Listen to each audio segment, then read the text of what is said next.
Assalamualaikum warahmatullahi wabarakatuh. Bismillahirrahmanirrahim. Alhamdulillahirabbil alamin.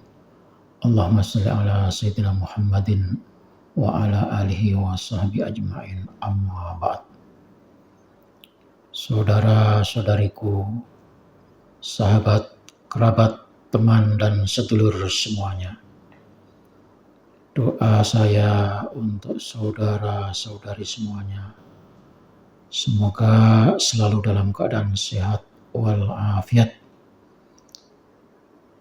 Rahmat dan kasih sayang Allah terus dilimpahkan kepada saudara-saudari, menjalani hidup ini dengan penuh bahagia bersama keluarga dan orang-orang tercinta. Amin, Allahumma amin.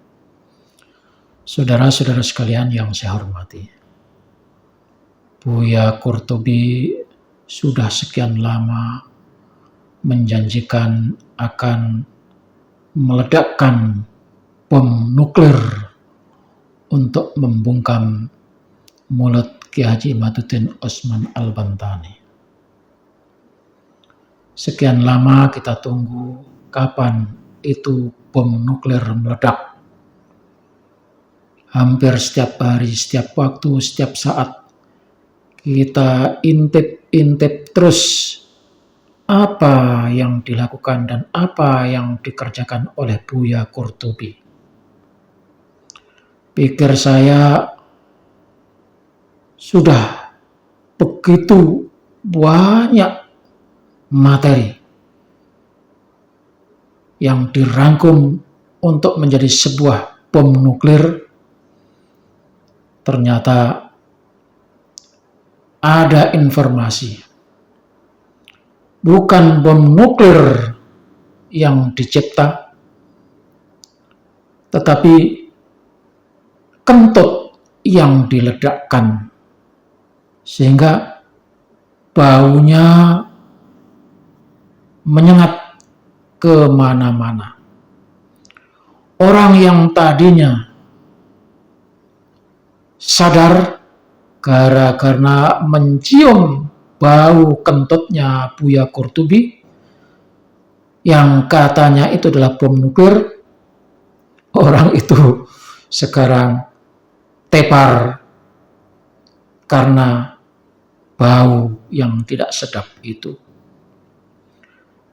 Dan setelah bangun, mencari-cari apa gerangan yang membuat orang tepar tadi, ternyata bau kentutnya Buya Qurtubi yang telah dijanjikan sekian lama itu, dan sekarang muncul kentut yang katanya diberi nama Kitab Ihya'ul Mauta Al-Qasir. Bagi orang-orang pengikut Buya Qurtubi yang saya katakan tadi, yang tepar karena memang selama ini sudah terhipnotis, sudah sangat percaya, sudah sangat tak tertahankan menunggu bom. Maka ketika itu meledak, mereka terkapar, mereka pingsan, dan setelah sadar, tahu, oh ternyata kentut ya. Jadi, yang tepar tadi itu bukan orang lain, tetapi pengikut-pengikut dan pendukung-pendukung Buya Qurtubi. Kalau pengikutnya aja mabuk, pengikutnya aja yang mabuk, bagaimana orang-orang yang selama ini telah terkena doktrin? Ya pasti mabuk berat lah. Kenapa? Karena sudah kena gendamnya Buya Qurtubi. Munculnya kitab ini bagi saya adalah kekecewaan yang sangat besar. Karena harapan saya, kitab yang ditulis Buya Qurtubi yang dijanjikan sebagai bom nuklir itu mampu meredam, mampu menandingi, bahkan bisa mengalahkan tesisnya Kiai Haji Imaduddin Osman Al-Bantani. Tetapi faktanya cuma kentut. Itu saya pribadi yang kecewa. Karena saya berharap besar memang. Lebih berkecewa besar lagi adalah Taufik Assegaf, Ketua Rabithah Alawiyah, yang tempo hari pernah menyatakan bahwa soal urusan nasab Mbak Alawi yang dikatakan terputus itu, serahkan kepada Buya Qurtubi untuk menjawabnya. Taufik Assegaf, Ketua Rabithah Alawiyah, sudah begitu percaya sepenuhnya menyerahkan jawaban, menyerahkan bantahan atas tesis Kiai Haji Imaduddin Osman Al-Bantani itu kepada Buya Qurtubi. Nyatanya cuma kentut. Maka saya yakin Taufik Assegaf lebih berkecewa besar lagi, kecewa berat lagi daripada saya yang ingin tahu isi jawabannya. Dan kitab yang ditulis itu sebetulnya tidak ada apa-apanya, cuma ya itu saja yang dibahas. Maka langsung dijawab kitab itu oleh Kiai Haji Imaduddin Osman Al-Bantani.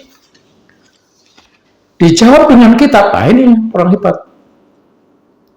Jadi kalau kitab mesti dijawab kitab. Tadinya Qurtubi menjawab kitabnya Kiai Haji Imaduddin Osman Al-Bantani dengan janji akan meledak, menghancurkan, ternyata cuma kentut.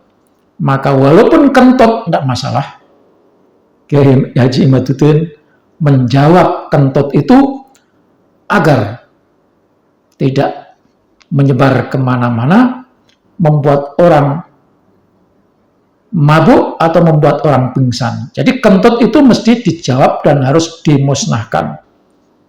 Maka Kiai Haji Imaduddin Osman Al-Bantani menjawab kentut Ihya'ul Mautal Qasir dengan kitab Al-Ma'arifur Rabbaniyah fi khibdin nutfatin nabawiyah minad da'wa al-kadhibah al-mal'unah wa indarin nasi min qabuli awzariha adh-dhahiriyah wal batiniyah ma'adhuhuril hujaji wal barahin wal bayinat al-wadihah al-ilmiyah. Judulnya saja sudah menggetarkan. Al-Ma'arif Ar-Rabbaniyah, Ma'arif itu jamak dari ma'rifat. Ma'rifat itu adalah ilmu yang tertinggi. Karena tingkatan ilmu itu pertama ya informasi. Disebut ilmu, dan ilmu itu tingkatannya baru informasi. Lalu meningkat setelah ada ilmu, meningkat masuk ke substansi atau gambaran-gambaran penjelasan yang bisa dipahami, namanya hikmah. Setelah hikmah, meningkat ketiga yaitu ma'rifah.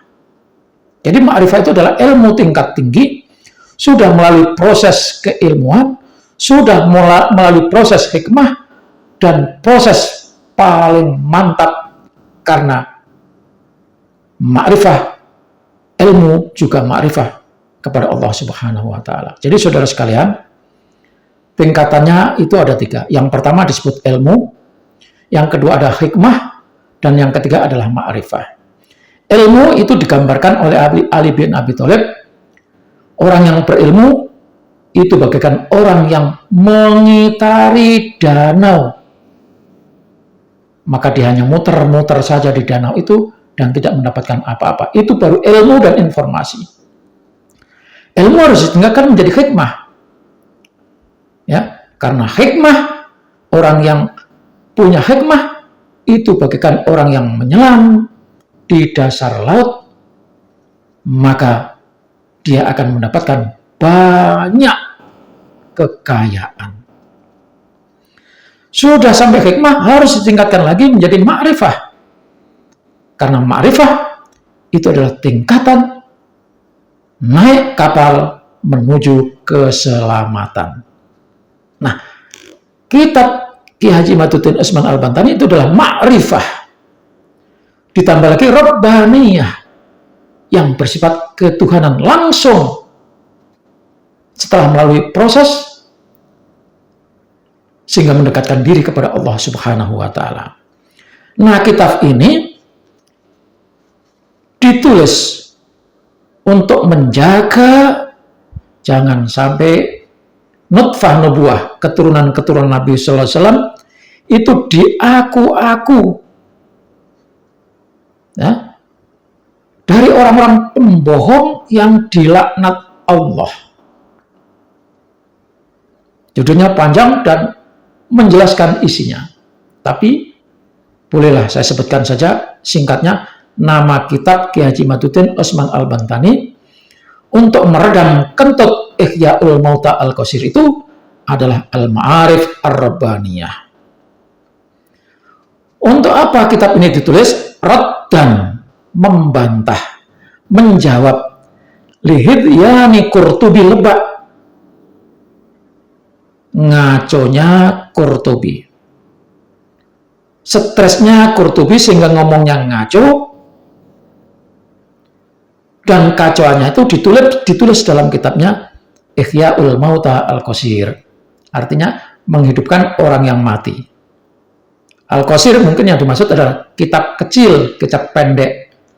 Kitab Ihya'ul Mauta, kitab menghidupkan orang mati. Al-Qasir yang pendek.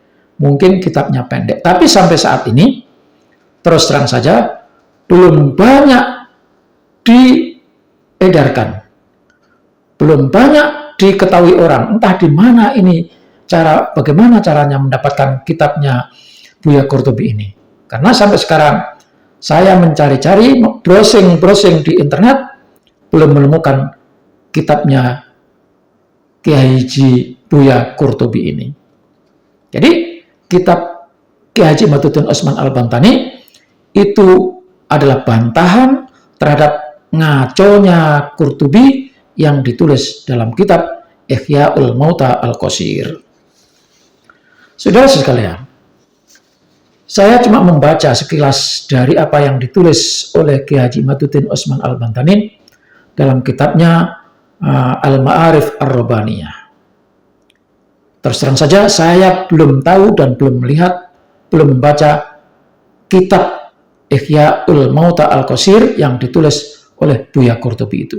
Nah, dalam kitab yang ditulis oleh Ki Haji Imaduddin Usman Al-Bantani itu ada beberapa hal yang saya kutip di mana tulisan itu merupakan bantahan jawaban atas apa yang dikatakan oleh Buya Qurtubi. Buya Qurtubi dalam kitabnya menuduh bahwa Ki Haji Imaduddin Usman Al-Bantani itu tersesat. Poin yang pertama, saya hanya menyoroti dua saja. Pertama, Buya Qurtubi menuduh Ki Haji Imaduddin Usman Al-Bantani itu adalah orang tersesat. Yang kedua, Buya Qurtubi menuduh bahwa Ki Haji Imaduddin Usman Al-Bantani telah menistakan atau at-ta'nu fin nasabi, menekan, merendahkan nasab Ba'alawi yang telah katanya diisbat oleh ulama. Dua saja ini yang saya soroti. Lalu apa jawaban Ki Haji Imaduddin Usman Al-Bantani? Dengan enteng, dengan santai, membalikkan kata-kata itu kepada Buya Qurtubi. Ki Haji Imaduddin Usman Al-Bantani menyatakan, sesat itu kalau tidak punya peta jalan, tidak punya dalil, atau tidak punya petunjuk. Karena tidak punya petunjuk, tidak punya peta jalan, tidak punya arah, maka hanya ngikut apa kata orang. Dari penjelasan ini, kita tahu bahwa sesungguhnya ketika Qurtubi menyesatkan Kiai Haji Imaduddin Utsman Al-Bantani, maka sesungguhnya Buya Qurtubilah yang tersesat karena dia tidak punya peta jalan, tidak punya petunjuk arah, dan tidak punya dalil, dan dia hanya taklid menerima atau mendengar apa kata orang. Jadi ketika orang menyatakan Pak Alawi itu nasabnya sahih, dia cuma terima apa kata itu tanpa tahu petunjuknya, tanpa tahu dasarnya, tanpa tahu arah dari mana orang itu mengatakan. Maka sesungguhnya yang sesat adalah Buya Qurtubi. Digambarkan oleh Kiai Haji Imaduddin Utsman Al-Bantani, sesat itu apabila misalnya orang-orang Yaman mestinya balik ke Yaman, ya, tapi tidak punya petunjuk, nggak jadi pulang ke Yaman, sampai di bandara bingung, akhirnya ya balik lagi. Tapi kalau punya dalil, itu bukan sesat. Jadi orang yang tersesat itu adalah orang yang tidak punya petunjuk. Sementara Buya Qurtubi tidak punya dalil, tidak punya petunjuk, maka dialah yang tersesat.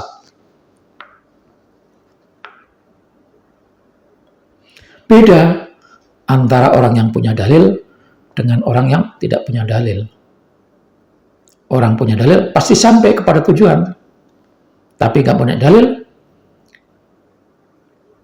bisa sesat, tersungkur atau terjatuh di tempat yang tidak jelas. Setidak-tidaknya, supaya selamat, dia mesti kembali ke titik awal. Kok kembali ke titik awal? Kembali ke titik awal itu wajib supaya selamat. Karena itu Qurtubi harus bertobat supaya selamat.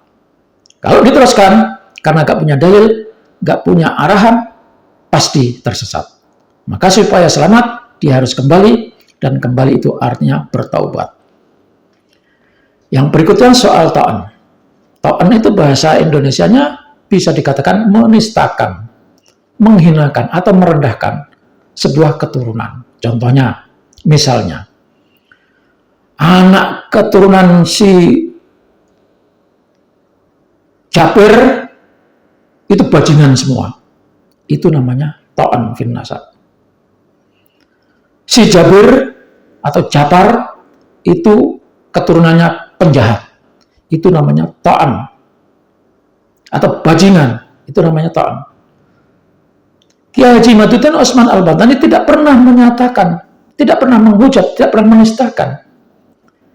Kiai Haji Imaduddin Utsman Al-Bantani cuma menyatakan bahwa keturunan Ba'alawi itu tidak tersambung nasabnya sampai kepada Rasulullah. Ini tidak bisa dikatakan sebagai ta'an. Ya. Kalau dinyatakan sebagai ta'an fil intisab, juga tidak. Karena ini hanya meluruskan. Maka tuduhan Buya Qurtubi sama saja dengan menuduh, sama saja dengan menghinakan juga orang lain. Karena orang tidak melakukan, tetapi dituduh melakukan. Dan bahkan ta'an fil intisab mengusuk. Saya ulang lagi, ta'an itu artinya menghinakan atau menistakan. Tetapi dalam al-intisab kita tidak mengatakan, tidak menghinakan, kita cuma meminta kepada para habib itu agar menyadari bahwa nasabnya itu tidak nyambung sampai kepada Rasulullah Shallallahu Alaihi Wasallam. Jadi begitulah saudara-saudara sekalian, ternyata Buya Qurtubi cuma dobos doang. Omong besar, tetapi pekerjaan nul. Menuduh sesat, padahal dia sendiri yang tersesat. Semoga Allah Subhanahu wa Ta'ala menyadarkannya dan membuatnya bertobat kembali ke titik awal, ke titik semula, yakni kembali kepada kebenaran bahwa Ba'alawi bukanlah keturunan Rasulullah Sallallahu Alaihi Wasallam. Demikian, wassalamualaikum warahmatullahi wabarakatuh.